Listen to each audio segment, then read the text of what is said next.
Bienvenue à Surfer la vague, le podcast qui te présente les Québécois qui produisent ce que tu vois sur tes écrans. Je suis Olivier Gédé et je suis gestionnaire de marketing numérique. Tu aurais pu faire n'importe quoi, mais tu as choisi d'essayer mon 9e épisode. Merci d'être là. J'espère ne pas te faire regretter ton choix. Cette semaine, je reçois Stéphanie Gingras, directrice des communications pour le festival Le Festif de Baie-Saint-Paul. Quand j'ai développé mon concept de podcast, je tenais absolument à parler à quelqu'un qui travaille pour un événement, idéalement un événement de grande envergure. Parce que l'événementiel, c'est une bête à part de la communication. Je vais en parler dans l'entrevue aussi. J'ai déjà fait de l'événementiel et c'était pas pour moi parce que c'est vraiment... Il faut des compétences très particulières pour faire de l'événementiel parce que tu consacres toute ton énergie d'une année ou presque à quelques jours dans ton année. Donc, c'est très particulier comme domaine, surtout au niveau des communications et du numérique autour de l'événement. Et je tenais à parler à quelqu'un qui l'expérimente et qui survit bien, contrairement à ce que moi, je faisais quand j'étais dans l'événementiel. Puis, pour ce qui est du festival, c'est probablement le festival parfait, en fait, pour parler de ça. Parce que, c'est pas le FEC, c'est pas Oshiaga, quand on parle de reconnaissance nationale ou internationale. C'est pas une aussi grande envergure que ça. Par contre, ça reste quand même très, très gros, mais Stéphanie va nous le dire, l'équipe est très petite et c'est vraiment un tour, là c'est moi qui le dis, c'est vraiment un tour de force incroyable de faire quelque chose d'aussi gros dans une ville aussi petite que Baie-Saint-Paul. Il y a des shows et en fait, les citoyens prêtent leur terrain à la ville, leur terrain au festival, pardon, pour qu'ils organisent les shows littéralement sur leur terrain. Les terrains de camping aussi disponibles pour les festivaliers sont parfois sur les terrains des citoyens. Donc, c'est vraiment un esprit de gang très particulier qu'on voit probablement pas dans aucun autre festival au Québec, puis peut-être même au Canada. Là, je vais parler à travers mon chapeau là-dessus. Mais c'est très, très, très particulier comme festival, comme énergie aussi. Donc, j'ai vraiment hâte de te faire découvrir davantage ce festival-là et le travail qui se fait derrière avec Stéphanie Gingras, directrice des communications pour le Festif de Baie-Saint-Paul.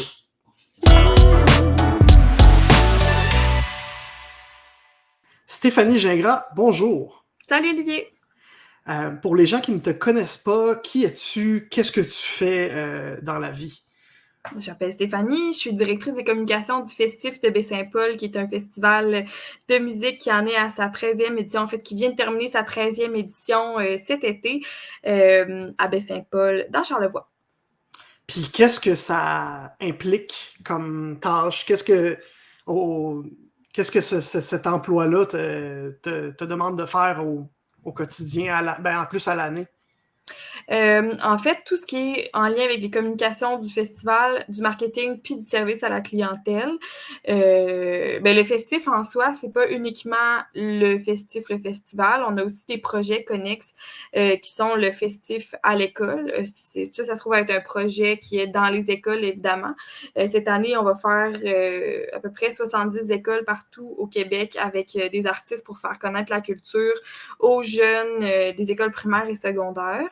Donc, c'est ça, on se déplace dans les écoles, on fait des ateliers, puis on fait des performances, toujours avec des artistes québécois, évidemment. Puis, on a aussi le Cabaret Festif, qui est un concours de la relève avec plusieurs prix à gagner là, pour faire des perfos dans des festivals, puis aussi le grand prix de 10 000 qui est offert aux gagnants. Fait que, bref, c'est vraiment pas que le festival. En fait, c'est tout plein de projets connexes. Puis on a aussi un projet de pandémie qui s'appelle les tournées de porte, où est-ce qu'on se déplaçait chez les gens de Baie-Saint-Paul avec des artistes quand même réputés comme Vincent Vallière ou Yves Lambert, qu'on faisait des courts spectacles dans les entrées, dans les parkings des résidents de Baie-Saint-Paul pour faire un peu, pour mettre de la vie là, dans les cœurs des résidents. Fait que bref, on a plusieurs projets.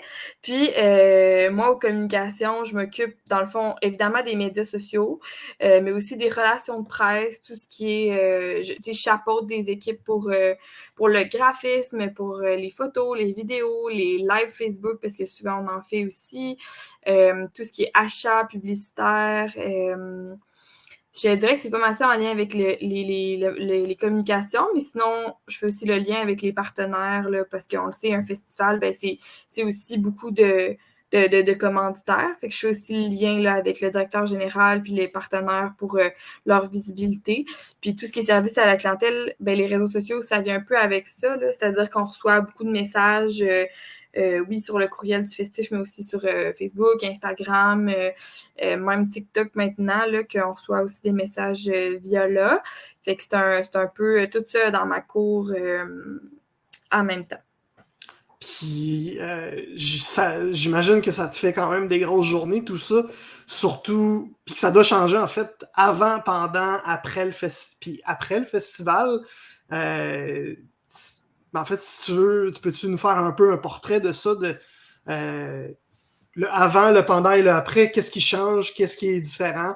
Parce que j'imagine surtout le pendant doit être assez rock'n'roll. Ouais, c'est vraiment intense. Effectivement, ben, je te dirais que je compte pas mes heures d'envie, fait que je pourrais pas te dire exactement, tu sais, à quoi ça ressemble une semaine typique, là. Mais mettons, c'est sûr que là, mettons, on commence toujours, évidemment, un an d'avance là, à préparer le festival. Tu sais, je vais prendre, je pense, plus le festival comme cas. Là. On commence tout le temps un an d'avance à préparer ça. Fait que, tu sais, comme là, on va être plus en train de planifier, mettons, là, avec les partenaires de l'année suivante, comment on peut les mettre en scène. Mais je te dirais que moi, au niveau des communications du festif, pendant l'automne, je fais plus maintenir. Je fais pas vraiment de planification, là. C'est-à-dire que je commence peut-être un petit peu plus tard au lancement de la programmation. Ça, c'est vers avril. Elle a commencé vraiment à travailler sur le festival précisément juste ça. Puis, tu sais, depuis être sur le festival à l'école puis le cabaret. Le lancement de programmation, ça, c'est vraiment une grosse partie du festival. Puis c'est ce qui me prend le plus de temps quasiment. Là. Puis aussi à ce moment-là, ben, j'ai moins d'employés évidemment que pendant le festival. Fait que c'est sûr que ça demande plus de temps. Puis souvent, ça vient avec une conférence de presse qu'il faut organiser, ça vient avec des communiqués de presse qu'il faut envoyer aux médias aussi. Puis au niveau médias sociaux, préparer les groupes Facebook, les événements, des lives, parce que la conférence de presse est en live sur Facebook. Toutes les publications, on veut que ça sorte en même temps, évidemment. Là, tous les événements, sur toutes les plateformes, tout ça. Puis, il faut quand même s'assurer qu'il n'y ait aucune erreur nulle part. J'ai oublié tantôt de parler du site web, l'application mobile aussi, on veut que ça sorte en même temps. Fait que, bref, ça, c'est vraiment beaucoup de préparation. Puis le festif, on paraît peut-être plus gros qu'on est, là. On est vraiment une petite équipe. Fait que, ce qui est écrit sur le site web, ça vient de nous, là, dans le fond, là. On remplit des fiches avec le développeur web. J'y prépare un fichier Excel avec tous nos 120 artistes, puis lui, il rentre ça dans le site web. Fait que, on est assez... faut travailler en équipe, assurément. Puis, là, c'est à partir du printemps, là, on tombe vraiment en grosse planification. Là, j'engage mon équipe pour l'été. Je planifie qu'est-ce que je veux qu'il soit publié pendant le festif. Ma couverture aussi, parce qu'il y a 120 spectacles en 4 jours, fait qu'il y a énormément de spectacles en même temps. Il faut que j'ai, si on veut couvrir sur les médias sociaux toutes, il faut que j'ai une grosse équipe qui est déployée dans tous les spectacles pour que je puisse avoir une bonne couverture. On couvre surtout en story, je te dirais, le festival. Puis sinon, on fait des publications plus informatives sur les réseaux sociaux, les autres réseaux, dans le fond.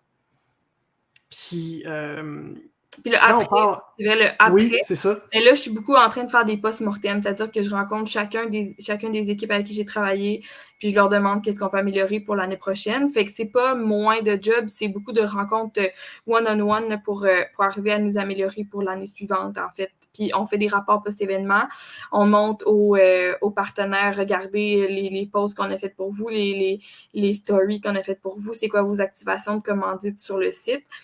Puis après ça, on va leur présenter ça. Fait qu'actuellement, là, un mois après le festival, je suis vraiment là-dedans. Là. C'est ça mon gros crunch.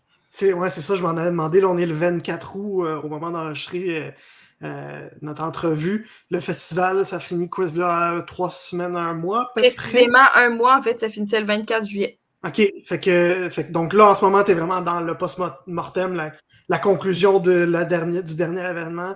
C'est ça. Puis dans les prochaines semaines, ben, tu vas commencer, ben, pas les prochaines semaines, mais j'imagine plus cet automne, là, tu vas commencer à retomber dans la formule avant festival, si je Exact. comprends. Exactement. Oui, là, je vais avoir un petit rush de festif à l'école pour partir le projet. Puis après ça, je vais tomber en amélioration de notre site web. Tu sais, c'est plus des projets, dans le OK. fond, long terme sur qu'est-ce qu'on peut faire pour s'améliorer, puis de la planification stratégique là, pour les prochaines années, qu'est-ce qu'on fait à l'automne. Mais c'est ça. Fait que, bref, c'est plus du long terme à l'automne. OK. Puis si on parle vraiment du crunch, là, le pendant, là, Ouais. tu sais, quand on parle de communication, quand on parle de stratégie, quand on parle de réseaux sociaux, surtout, on va beaucoup penser au long terme, justement. Ouais. Mais quand on pense à l'événementiel, ben, c'est beaucoup du court terme, du ici Ouais. maintenant. L'événementiel, c'est une bête complètement différente. Puis il y a beaucoup d'imprévus. Est-ce que c'est possible pour vous de vous organiser autour de ça? Est-ce que vous devez prévoir des imprévus? Comment ça fonctionne un peu ce Ouais. travail-là? Oui, il faut vraiment prévoir des imprévus. Moi, j'ai une tonne d'infolettes de prévues en amont parce que notre infolette est vraiment très utile au festif. Là. On a plusieurs canaux de communication, puis il ne faut pas penser que les festivaliers vont voir ce qu'on publie. Mm-hmm. Fait que s'il y a un imprévu, il faut absolument les rejoindre. Puis la meilleure façon de les rejoindre, c'est l'infolette. C'est ce qui a le meilleur taux d'ouverture aussi. OK. C'est là qu'on est pas mal sûr de rejoindre tout le monde. Il y a aussi l'application mobile et les notifications. Par contre, ça, c'est quand même envahissant, là, recevoir des notifications. Ouais. Fait qu'on essaie de pas trop en envoyer non plus. Fait que, tu sais, les imprévus qu'il peut y avoir, ben, c'est évidemment la météo, là, chose qu'on a vécue cette année. Là. On a dû annuler des spectacles dû à la météo. Fait que ça, c'est un gros imprévu qu'il faut prévoir. Puis il y a aussi la COVID. Tu sais, on n'est pas sorti du bois. Là. Il y a encore des artistes qui pouvaient avoir la COVID. Fait que, tu sais, tout ce qui est. Faut prévoir au niveau des relations de presse, comment on sort ça au public, comment qu'on leur dit. Le festif, on a un ton qui est très familier. On joue beaucoup avec l'humour, puis tu sais, on est très, très, très proche. Tu sais, c'est un festival de région, fait qu'on parle à nos festivaliers comme s'ils étaient dans le village, eux autres C'est un aussi. gros esprit de gang, si on veut. C'est Là. ça, exact, très familier. Ouais. Fait que c'est vraiment le ton qu'on souhaite conserver aussi dans toutes nos réponses, tu sais, que ça soit positif ou négatif. Si personne n'aime ça, annuler un spectacle, veut pas. Fait que ma préparation en amont, c'est d'avoir des messages qui sont déjà écrits pour savoir, tu sais, pour être déjà, dans le fond, prête à peser sur scène si jamais on a un pépin, parce que veut pas, je pense que la pire chose, puis cette année, c'est quelque chose qui a amélioré aussi toujours, mais cette année, j'ai trouvé que notre temps de réponse était pas assez rapide. T'sais, les gens ils se demandaient, le spectacle va-t-il être annulé, il pleut, ben, tu sais, faut qu'on soit sûr de notre côté, tu sais, avant de dire, avant d'envoyer, oui, c'est annulé, puis finalement, ça l'est pas, ça fonctionne pas, on peut pas faire ça. Mais en même temps, je comprends que les festivaliers te mouillent dessus, tu sais, t'es devant la scène, tu te demandes, là, est-ce que c'est annulé ou pas, là, veut pas, là. Fait que je pense qu'il faut aller chercher ce sweet spot-là, que les festivaliers vont avoir la réponse, mais qu'en même temps, on va être sûr de notre shot. T'sais. Fait que c'est le gros défi d'imprévu, c'est vraiment ça. Après ça, nous, on a beaucoup aussi de spectacles surprises. C'est-à-dire que nous, l'équipe, on est au courant que ces spectacles-là ont lieu.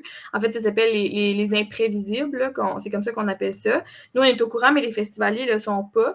Fait qu'il faut trouver une façon qu'il y ait du monde, mais pas les 45 000 festivaliers, parce que c'est dans des cours arrière, tu sais. Fait que ce qu'on fait souvent, c'est qu'on les met en même temps que d'autres spectacles qui sont quand même populaires. Fait que ça permet que la foule se sépare, se divise. Puis c'est des spectacles qui sont gratuits. Donc, tu reçois une notification sur ton téléphone, puis tu peux te déplacer. Là, on donne l'adresse pour se rendre à ce spectacle imprévisible-là. Puis là, cette année, un autre imprévu qu'on a eu, c'est que là, on avait des spectacles surprises en même temps que des shows qui ont été annulés. Fait que là, il fallait gérer avec la foule, tu sais, pour pas qu'ils en aient toutes au spectacle imprévisible. Fait que bref, il y a quand même une couple d'affaires à penser. Il faut avoir le cerveau à plusieurs places en même temps. Parce que la communication interne est cruciale. Ouais, ben c'est ça. Comment vous gérez ça de façon interne? Est-ce que tu as l'impression des fois qu'il faut que tu sois à deux places en même temps? Personnellement, Oui. comment tu gères ça? Est-ce que c'est difficile à gérer? Ça prend beaucoup de positivité. Je pense que ça, c'est vraiment important, là. C'est comme mon mot d'ordre aussi. Je pense que ça prend une attitude positive puis le plus calme qu'on peut être. C'est sûr qu'on ne sauve pas des vies puis on crée du wow, là, fait que c'est pas... faut pas non plus prendre ça plus gros que c'est, mais oui, dans le moment présent, c'est quand même stressant. Puis comment que physiquement, tu dis, tu es à deux places en même temps, mais physiquement, il fallait que je le sois parce que moi, ma gang de com, cette année, on était, ma petite équipe de réseaux sociaux, on était peut-être, je dirais 7, m'incluant. Fait que, mettons, ces filles-là étaient, puis c'est juste des filles parce que c'était juste des filles cette année, là, mais mon équipe était physiquement à un lieu, puis le directeur général, le directeur logistique, la directrice technique étaient à un autre lieu. Fait que moi, il fallait que je trouve une façon d'être aux deux places en même temps pour communiquer avec mon équipe réseaux sociaux puis service à clientèle, quoi dire, puis il fallait que je sois aussi avec les autres directeurs pour prendre la décision. Puis tout ça, il y a aussi un kiosque d'information où est-ce que lui, il fallait qu'il soit à jour pour dire l'information aux festivaliers qui venaient directement le voir. Fait que c'est quand même effectivement un défi à gérer tout ça. Puis moi, c'était ma première édition complète, là, c'est-à-dire que l'année passée, j'y étais aussi, mais le festif était en mode COVID, si on veut, c'était beaucoup plus petit. Fait que là, j'ai vu c'était quoi une vraie édition, puis c'est quand même du sport, mais c'est tellement génial, là, c'est super le fun. Ben, c'est ça, qu'est-ce qui t'allume là-dedans? Parce que j'imagine moi, j'en ai fait un petit peu de l'événementiel, puis j'ai arrêté d'en faire justement parce que c'était trop pour moi. Mais toi, qu'est-ce qui te drive, qu'est-ce qui t'allume là-dedans justement, tu sais, j'imagine que vous vous levez très tôt, vous vous couchez très tard, puis vous dormez quand vous pouvez, en fait, là, puis comme tu dis, il faut que tu sois à deux places en même temps. Qu'est-ce qui te drive là-dedans, dans ce besoin-là, là? Ouais, c'est une bonne question. Moi, on dirait que je suis née pour faire des festivals, là. C'est vraiment ça que j'aime, mais on dirait que pourquoi j'aime ça, c'est une bonne question. Je fais ça depuis toujours, mais comme on dirait que je sais pas, j'adore ça, j'en mange, là. Mais premièrement, l'aspect musical, l'aspect mélomane, ça, je l'adore, puis ça coule dans mes veines depuis toujours. Fait que ça, c'est sûr que c'est un aspect que j'adore du festival, mais je dis ça, mais tu sais, j'ai pas le temps d'aller voir de spectacle, on s'entend, là. Je pense que c'est plus pour promouvoir la culture que ça, je trouve ça vraiment important puis intéressant. À part de ça, je pense que j'aime les émotions fortes, dans le sens où est-ce que je trouve que tu sais, je pense pas que tout le monde est fait pour avoir de la pression dans la vie, puis c'est vraiment correct. Tu sais, si tu le sais, comme tu dis, toi, t'en fais plus, mais ça, c'est tellement parfait. Comme sache-le, parce que quelqu'un qui est pas capable de gérer la pression et qui fait de l'événementiel, je me dis, ça nuit un petit peu au travail d'équipe. Tu sais, il faut qu'on soit capable d'avancer tout le monde main dans la main, puis c'est tellement correct, il faut juste se connaître. Tu sais, je pense que ça, c'est vraiment important. Puis, ce qui me motive le plus, là, c'est l'effet frisson. Là, je regarde, je regarde les stories le soir que mon équipe a fait, puis j'ai plein de frissons. Je suis là, wow, ça n'a pas de bon sens, qu'est-ce qu'on fait? Puis le festif, c'est vraiment un festival magique. Fait que ça me donne encore plus le goût de ne pas dormir, de faire un festival comme ça. Que je me dis, wow, c'est capoté, qu'est-ce qu'on fait? Puis c'est fou l'équipe aussi, comme tu disais tantôt, l'esprit de famille, tu sais, le travail d'équipe qui se fait avec des gens qu'on connaît pas. Tu sais, on apprend que quelqu'un connaît, on apprend que quelqu'un travaille au festif la journée même que ça commence, puis on est comme, hey, good job, lâche pas si t'as besoin, je suis là. Tu sais, on s'entraide le plus possible. C'est sûr que c'est pas moi qui est le plus sur le terrain. Tu sais, l'équipe logistique sont beaucoup plus terrain que moi. Là. Moi, je suis beaucoup derrière mon ordinateur ou avec des médias, par exemple. Là, mais bref, l'équipe que j'ai côtoyée sur le terrain, c'est incroyable l'esprit de famille qu'il y a là. Si on prend un peu un pas de recul, puis on regarde le monde des communications, puis autour du monde des festivals, comment tu penses que ça peut évoluer dans le temps? Tu sais, tu as vu deux versions complètement différentes du festif, comme tu as dit tantôt, l'édition de cette année puis l'édition de l'année passée en mode COVID un peu. C'était quoi l'évolution entre ces deux-là? Puis est-ce que tu penses qu'il va y avoir une autre évolution prochainement? Ben, tu sais, entre les deux festifs, moi, de mon côté, à part parler à plus de monde, puis encore, là, on avait à peu près le même nombre de personnes, c'était juste une formule différente. je vois pas une énorme différence. C'est-à-dire que moi, il faut que je sois claire, précise, concise dans toutes mes communications, que ce soit un festival avec 10 personnes ou 100 000, là, tu sais. C'est vraiment comme... Moi, je ferais pas ma job différemment s'il y avait moins ou plus de monde nécessairement. Tu sais, je pense que par rapport à ça, c'est relativement la même chose, juste qu'il y a plus de choses à communiquer quand il se passe plus de choses dans le festival, évidemment. Fait que je pense que c'est de bien déterminer quelle clientèle est sur quel canal, quel réseau, tu sais, l'infolette ou tout ça, puis de mettre l'information de façon différente sur chacune de ces plateformes-là pour s'assurer que ça se rend aux festivaliers, tu sais. Par contre, dans le futur, comment ça va évoluer? Bien, je pense que la relation de presse va être super importante. Là. Tu sais, je pense qu'il y a beaucoup de choses, il y a beaucoup de sujets plus délicats avec les années, où tu sais, même le développement durable est important, puis tu sais, tout ce qui est technologique, ben, c'est pas ce qui est le plus développement durable non plus, tu sais. Fait que l'empreinte écologique numérique, toutes ces choses-là, je pense que ça va être à considérer dans les prochaines années, puis c'est ça, là, tout ce qui est les aspects là, plus touchés là,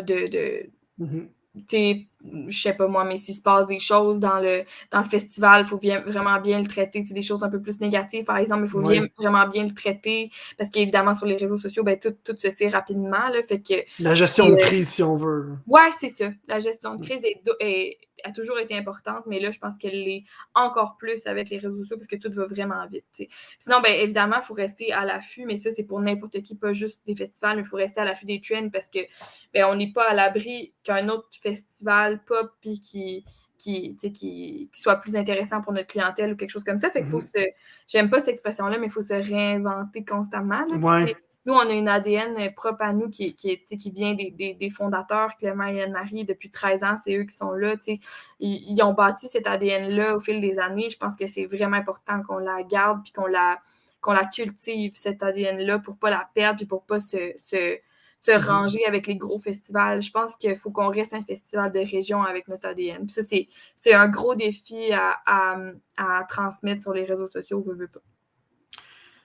Si on parle un peu plus à Stéphanie Lumain, qui est directrice des communications du festif, parce que mon podcast s'appelle Surfer la vague, puis quand je parle de surfer la vague, ben, je parle aussi un petit peu de la gestion de l'anxiété, la gestion du stress.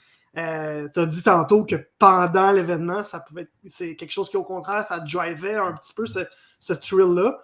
Mais est-ce que ça peut être un problème pour toi avant ou après ou peut-être même pendant? Est-ce que tu as des moments où tu as besoin que tu t'arrêtes et tu te dis « OK, là, j'ai besoin de me gérer moi avant de pouvoir gérer les autres? » Ouais, ça m'arrive. Ben, je te dirais qu'une chose qui est importante, c'est l'équipe de travail, d'avoir une équipe que je sais que je peux tu sais, mes collègues, mettons, ben, Clément, Anne-Marie, je les ai nommés tout à l'heure, puis Guillaume, eux autres, je sais qu'ils sont là pour me supporter, mais mon équipe proche, l'équipe de com, mettons, là, j'ai besoin d'avoir confiance en eux. Ça, c'est sûr que c'est ça pour tout le monde, mais dans le sens, moi, j'ai besoin de gens autonomes, tu sais. Fait que ça m'aide vraiment parce que c'est ça que j'ai depuis que je suis là. Fait que c'est super. Les filles sont incroyables, travaillent super bien. Fait que ça m'aide à être moins stressée, veux pas, parce que j'ai pas à reprendre leur travail.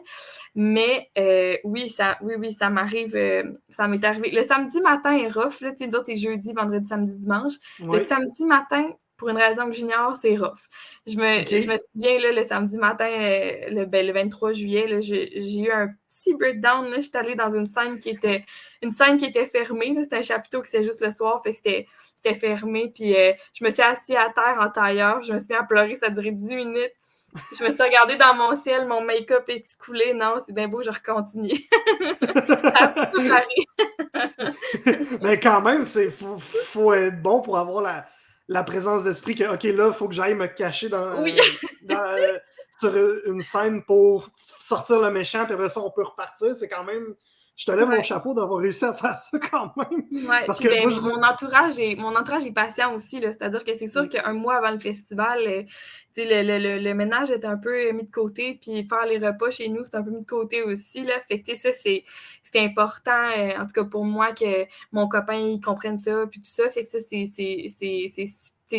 j'ai la chance de pouvoir être dans un environnement comme ça. Fait qu'on dirait que tout est puis mes amis et ma famille aussi comprennent. Fait qu'on dirait que tout est... Puis là, je dis ça, c'est pas comme si je travaillais non plus 400 heures semaine, là, je veux dire. Puis moi, je suis une dormeuse, en plus, je dors. Fait que, tu sais, j'ai besoin de ça, là. Fait que le temps qui me reste, je le travaille.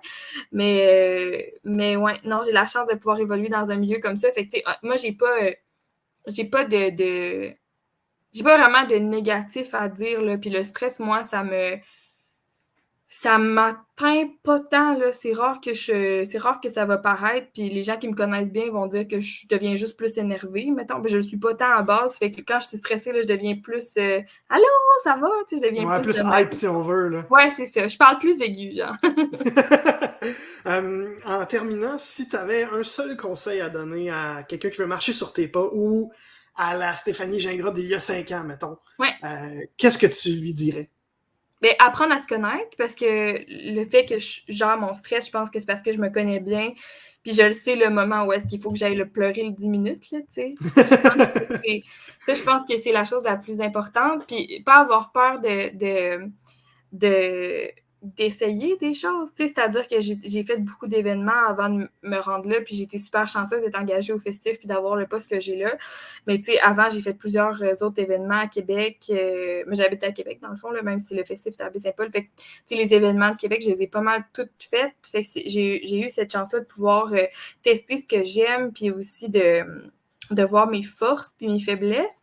Fait que ça m'aide à bien me positionner puis d'aller m'entourer de personnes pour pallier à ce que je suis moins bonne puis de me concentrer sur mes forces. Puis sinon, ben je l'ai dit plus tôt, mais être positif puis de bonne foi tout le temps, même si des fois, c'est sûr que quand on est à fleur de peau, on dort moins, on mange moins, ben on a tendance à avoir plus un négatif rapidement. Mais il faut se dire qu'un événement, ben c'est ça, on ne sauve pas des vies, puis ça dure 4 jours ou 5 jours, 10 jours, si c'est le festival d'été, peu importe, mais c'est un temps dans l'année, puis après ça, ben, c'est fini, puis c'est pas avant dans un an, là, fait que faut vraiment comme se rappeler ça, puis de se dire qu'au final, ce qu'on fait, c'est tellement le plus bel job au monde, là, c'est fou pareil, là, on crée des événements. Ouais, fait que c'est vraiment ça que je dirais, puis de rencontrer des gens, je me le faisais dire au cégep quand j'étudiais, serre des mains, c'est important, puis tu sais, quand on se le fait dire, on est comme, pas rapport, mais finalement, c'est vrai que c'est important de connaître, tu sais, veux pas, mettons, je connais des techs, ben c'est sûr que c'est pratique, parce que quand j'ai besoin d'aller à une scène, de me ramasser plus proche pour faire mes stories puis couvrir l'événement, ben ils me disent pas va-t'en de ma scène, ils me laissent faire, puis pas de problème. Connaître les agents de sécurité, c'est pratique. Les textes, sans eux, il n'y a pas de festival. C'est vraiment important, les bénévoles, tellement important, les partenaires. Plus que tu connais le monde, plus que tu développes des bonnes relations, mieux. Je pense qu'il ne faut pas travailler en silo. Quelqu'un qui veut travailler en festival ou en événementiel, c'est de collaborer avec les autres départements. C'est pas juste dire, moi, je fais des coms. Tu fais des coms, OK, mais comment tu peux faire shiner les bénévoles pour le recrutement? Comment tu peux faire shiner les postes de runner, mettons, qu'on a besoin pour les scènes? C'est vraiment important. On est la porte d'entrée, les communications avec les festivaliers, veut pas, puis avec le public. Fait que c'est super important là, de travailler main dans la main avec les autres départements. Si on veut suivre ce que tu fais pour le festival de festif, ben, j'imagine qu'on va suivre le festif sur les différents réseaux sociaux. Donc, veux-tu donner les principales adresses, si on veut? Oui, c'est, dans le fond, le festif de Baie-Saint-Paul sur Facebook, le festif BSP sur Instagram puis TikTok. TikTok, je m'amuse grandement là-dessus. Je trouve ça très drôle comme plateforme. Fait que je dérange tout le monde au bureau puis je leur fais dire des niaiseries. Fait que ça me fait vraiment rire. Une semaine du festif, il me trouve bien drôle. Puis le site web du festif, c'est lefestif.ca. C'est-tu juste le festif.ca? Oui, exact. Parfait. Puis pour les auditeurs, je vais le placer dans la bio aussi de la vidéo et du podcast. Merci beaucoup, Stéphanie Gingras, d'avoir accepté mon invitation. J'ai vraiment beaucoup aimé notre discussion. Puis j'ai manqué le festif cette année, mais je vais le dire ça, puis ma blonde, elle va me dire non, parce que ma blonde, c'est une coureuse de festival un petit peu. Donc, elle était au festif, elle a campé avec ses amis, puis je ne l'ai pas faite. Et là, j'ai quasiment le goût de m'engager à dire que je vais le faire l'année prochaine, puis que je vais le regretter, mais peut-être, on ne sait jamais. ben oui, au moins comme festivalier. Là. Parfait, c'est bon. Je vais m'engager, je vais essayer d'aller voir au moins un show. C'est bon, ça? C'est parfait. Génial. Merci beaucoup Merci d'avoir à accepté toi. l'invitation.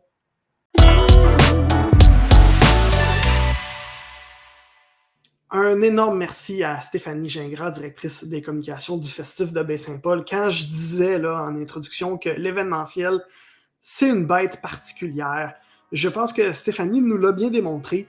Hein, elle a dit, elle adore le thrill que ça donne, les frissons que les imprévus de l'événementiel procurent. Elle a grandi là-dedans et elle a dit qu'elle est faite pour ça, mais quand même, le samedi matin du festif, il y en avait tellement à gérer qu'elle a eu besoin de prendre un petit 10 minutes pour pleurer puis sortir le méchant. Puis c'est totalement normal parce que oui, même si on est fait pour ça, ça peut arriver que la marmite déborde. Donc je pense pas qu'il y a vraiment de meilleure façon de décrire le monde de l'événementiel puis de décrire c'est quoi travailler dans l'événementiel puis pourquoi faut avoir un petit quelque chose de plus, un petit quelque chose de différent là. Avoir des fils placés différemment dans le cerveau pour travailler là-dedans parce que c'est vraiment un monde particulier. En terminant, je veux t'informer que ce 9e épisode, qui tire à sa fin, sera le dernier de la saison 1 de Surfer la vague. Je sais, j'avais mon objectif de 12 épisodes d'ici début septembre. Je prévoyais vraiment me rendre à 12, même si j'allais dépasser la limite de début septembre. Mais là, j'arrive à début septembre et je le sais que je ne réussirai pas à produire de bons podcasts avec des bonnes entrevues de fond, avec des bons invités intéressants cet automne.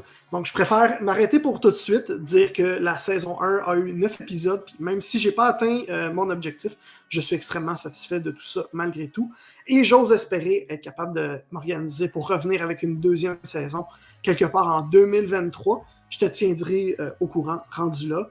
Un énorme merci à toi d'avoir écouté ce 9e épisode jusqu'à la fin. Encore plus si tu as écouté les autres avant, c'est très, très apprécié. Si c'est le cas, ben, j'apprécierais si tu voulais me faire signe, venir m'en parler sur Facebook, sur Instagram, sur LinkedIn ou sur TikTok. Les liens sont dans la description. Tout ce qui me reste à te dire, c'est à la prochaine. Et d'ici là, je te souhaite de surfer la vague.